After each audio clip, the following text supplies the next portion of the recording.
We are going to make a tempura butternut squash sandwich with loads of different fruits and veggies as well. So what we need to do is we need a bowl of tempura flour, we need a whisk, and we need some carbonated water. Now the reason we're using carbonated water today is going to add loads of air, make our batter really nice and light. We don't want it too heavy.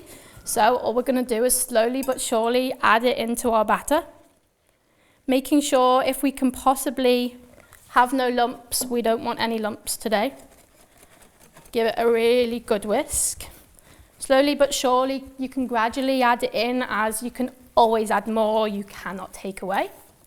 So all we want is a real good mix. Keep adding it. What we're going to do is, once that's done, we're just going to pick up our butternut squash. So this is pre-prepared, so all I have done today is peel off the skin, and as thinly as I can get it, we want it quite flat in rectangles. So what I'm going to do is I'm going to pop this into the fryer. We're going to fry it 3 times, and right now my fryer is on around 150 degrees. This is preheated.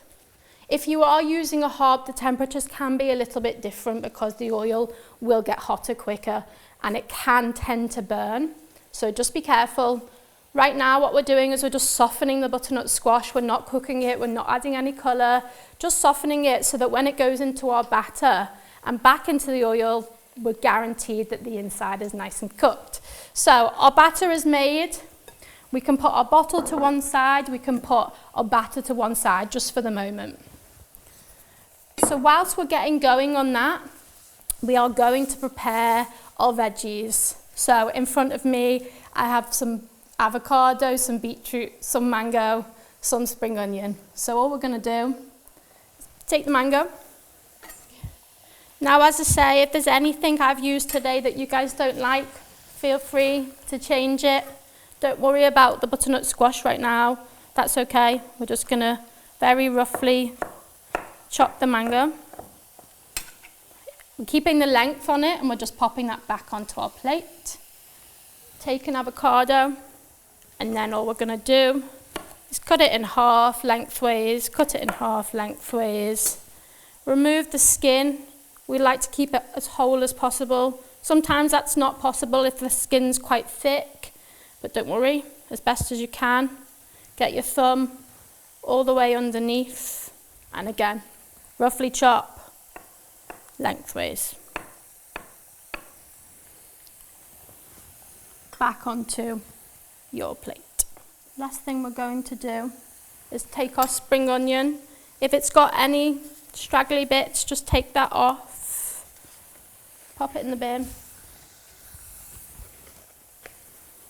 And really roughly chop. Take off the end, discard. You're going to use the whole of the spring onion. People think they need to throw the end away. It's actually the best part when it comes to sushi making. So really roughly, you're going to chop the spring onion. And by the time we've done this, our butternut squash is going to be ready. So butternut squash has been in for around 2 to 3 minutes. We're just going to pop it onto a towel for now. It shouldn't really have too much colour. It should just be nice and soft, so that now when we put it into our batter and back into the fryer, it's going to be lovely and crispy. So we're going to crank we're going to crank the fryer heat up to around 170 for now. We're going to just completely coat the butternut squash. Now, because this is going into a sushi sandwich, we actually don't want such a thick batter on this. So we are going to still fry in 3 stages, but we're not going to double dunk the batter because we want quite a light coating and into the fryer. And this should take around 3 minutes. So we can move our batter out the way for now. Let's recap. So far, what have we done? We have pre-fried our butternut squash. We've prepared our veggies. We've got our sushi mat. And what do we need next? So we need our rice and we need a bowl of water nearby. So if you have been with me since course 1, hopefully you know to season your rice with vinegar, sugar and salt. But if you haven't, please go back, have a little look about what you need to do, because that is a really vital step you can't miss out on. So let's get our rice ready. We're just going to leave the butternut squash frying for now. At this point, if you do need to go into the oil, flip it over. If any of it isn't fully submerged into the oil, then let's do that now. I'm just going to leave that again. Okay, so we've got a bowl of water nearby that is just for our hands, and we've got our rice. Now for a sushi sandwich, we need a whole piece of seaweed, and we're going to cut that into half. So all the way down the center. Now, what we need to do is dip our hands into the water. You are going to cover this whole rectangle. So from edge to edge, corner to corner, full coverage. However, we really do not want a thick coverage for this at all. Nice thin layer. We don't want to see any of the seaweed underneath, don't get me wrong, but nice even layer across the board. And what we're going to do, we're going to take some sesame seeds and we're going to sprinkle the sesame seeds all over the top. And what now you're going to do is get your hands underneath and flip it over. So you're flipping it towards your chest. Flipping it over. Now on the right hand side, we're going to take another little bit of rice. And we're just going to cover half of the piece of seaweed. Now we can start stacking our ingredients. So let's just check on our butternut squash, see how it's getting on. Is it nice and crispy? It absolutely is. So let's take that out of the hot oil, pop it onto a tray to cool down for the moment. Just going to move our rice to one side. And first things first is we're going to put in some cream cheese, vegan cream cheese. And we're going to spread that across all of the rice. Next, we are going to take 3 pieces of butternut squash, keep lengthways, and we're going to layer them. So we've got our butternut squash in there. We are going to put in some smoked beetroot. This is going to add depth. It's a level of acidity. It's also smoky. So we're getting that right in there. Next, we are going to put in a little bit of mango. And then after that, we are going to finish it off with a layer of avocado that's going to sit across the top, and we're going to put that sideways.